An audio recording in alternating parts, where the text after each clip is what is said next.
Racontez-moi un petit peu ce qui s'est passé. Une douleur dans la poitrine, une respiration difficile, des signes peu spécifiques qui peuvent être ceux d'une embolie pulmonaire. Un caillou de sang s'est formé dans la veine d'un membre inférieur et remonte vers la circulation artérielle pulmonaire où il se retrouve bloqué.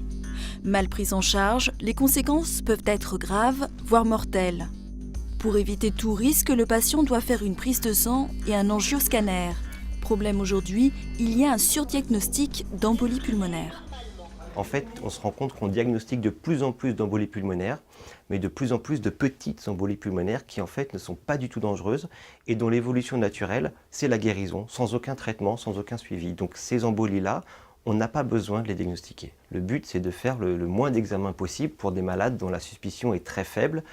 Et c'est des examens qu'on aurait fait au cas où, pour être sûr, vraiment par sécurité, alors qu'on s'intéresse à des patients avec un très très faible risque d'avoir cette pathologie.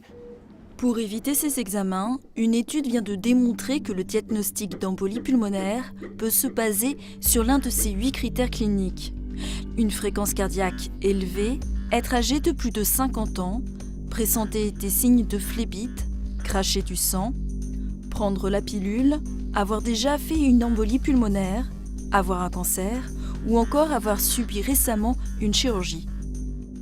Maintenant, les malades avec une faible suspicion vont être évalués par le médecin et en 5 minutes, on va pouvoir voir si les 8 critères cliniques sont vérifiés. Alors on pourra tranquillement exclure ce diagnostic et passer à autre chose.